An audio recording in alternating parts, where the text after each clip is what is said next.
Everybody, it's Amber Amethyst, and so season 3 of Star vs. the Forces of Evil, I watched it and wow, that was my main reaction is wow, that was an amazing finale.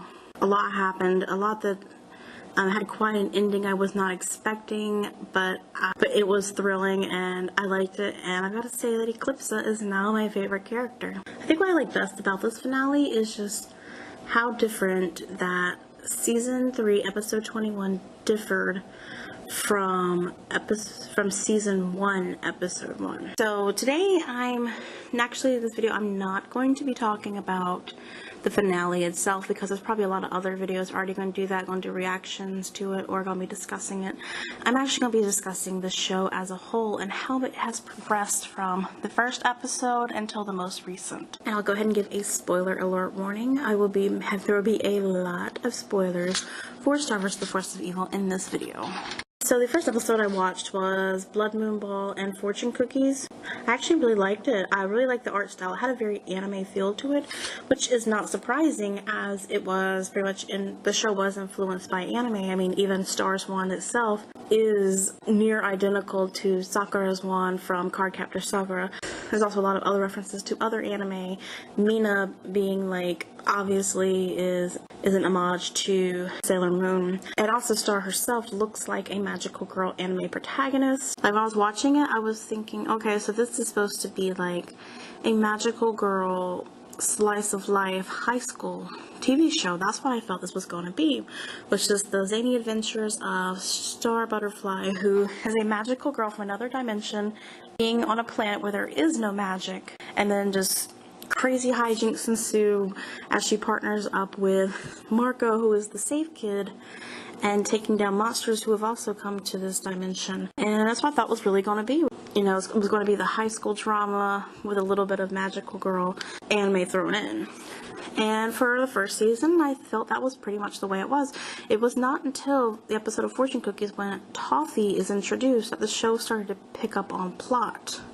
And for the most part, season 1, other than Toffee, there was pretty much the only plot. I mean, yes, the main story was that Star gets taken to Earth, but I thought that was just a setup for, okay, here comes the fun adventures, and then we get introduced to Toffee in that episode. And this is when I'm like, okay, there's something interesting about this guy. He's very manipulative, very suave.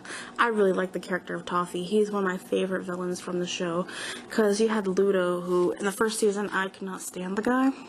I found him so annoying. Like, he's a buffoon. This was the red herring villain, and when Toffee was introduced as quite a foil, because he was just so calm and collected and very manipulative. Like, you don't even know he's manipulating you. He was able to knew that Buff Frog would be a threat because he knew he was pretty much the most intelligent member of Ludo's team, and so he just found a way to get him out of the way. Just how he was able to lead up to the actual season 1 finale.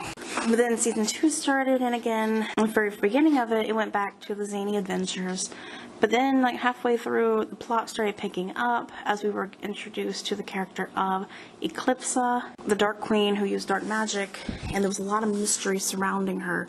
We learned more about Star and her family. We learned more about Queen Moon. Like, Into the Wand was one of my favorite episodes. We learned a lot about some of the other queens. Ludo gets a little more development here. He's a little more tolerable in the second season. Still don't like him as much. Really like the development they gave to Buff Frog in this season. And then it just was building up with Eclipsa until we actually get to meet her in season 3. And I was just so floored by what we found out when we saw her. Like, she was made up to be, like, through Moon herself, through Glossaric, through Baby, which is all these warnings about just how dangerous she was. And pretty much all Star had to go on was what she had been taught her whole life. And then we finally get to meet Eclipsa. She's really sweet. She's really very cool to begin with. But still, you just have something in the back of your mind. You just know that there's been all these warnings about her. Something, you can't quite trust her just yet. Like, I understand why Moon has her in lockdown, because even though that they know the person they are talking to doesn't seem like such a threat, they still have this reputation. Actually, the finale of season 3, when we actually see her power in full bloom, and that was exhilarating.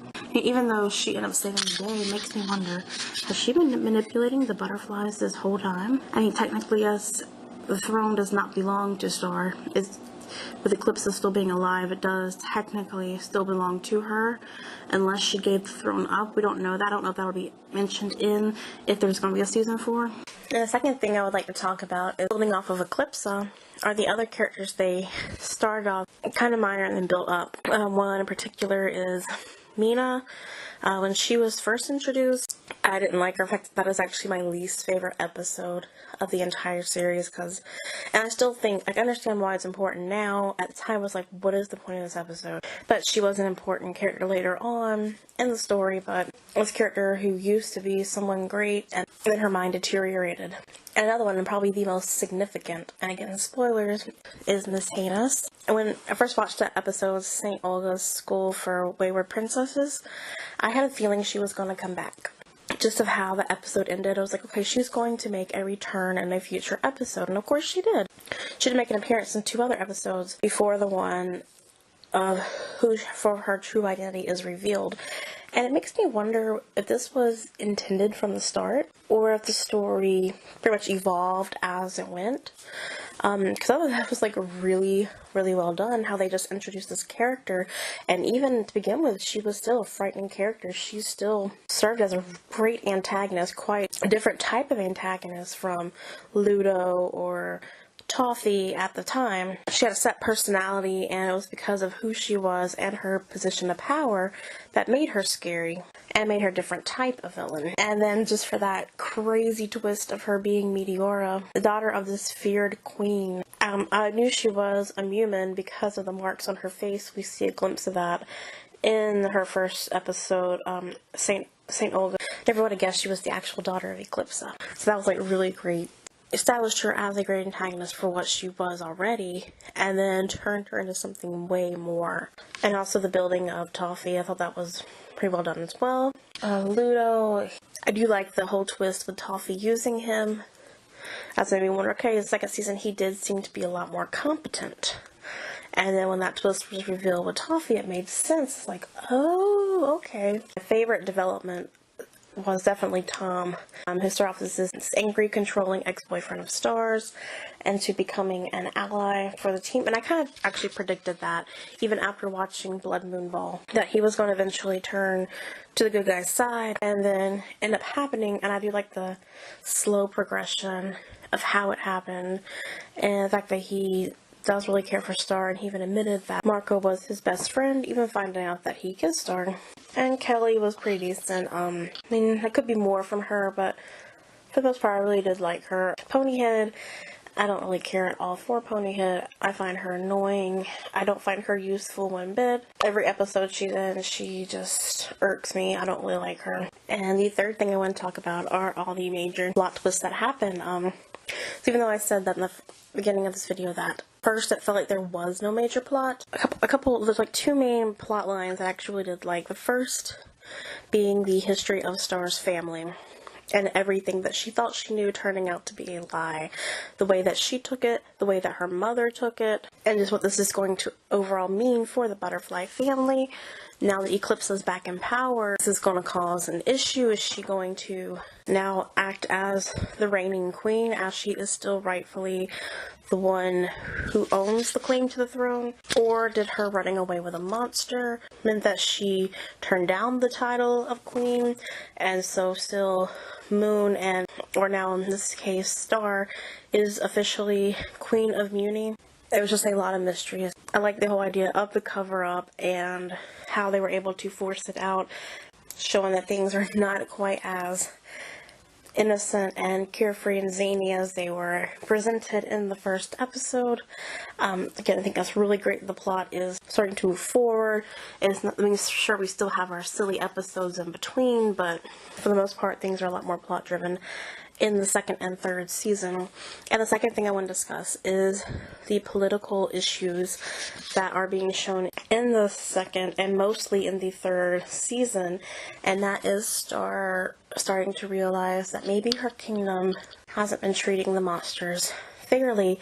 Star first made this realization in the episode Independence Day, where they act out how the munis overthrew the monsters and won their kingdom, and then when Marco brings it to her attention that the way it was done is not exactly fair, and then when Star, seeing it through her friends, realizes it as well, as we get to know more about Bullfrog and Star spending more time with him, and ultimately spending more time with a lot of the monsters in Season 3, she comes to realize that the way her family has treated them was not fair, and I do like that they are taking that route as well, that Star and ultimately Eclipsa or Star, whichever one ends up ruling, will hopefully be able to correct that mistake and make things better for the future for both monsters and humans. And so these were just some thoughts that I have as far as the show, how it started off as just some wacky adventure show with two totally opposite characters, how all these random characters have grown throughout the series, how the story, which essentially at first had no real plot other than Star learning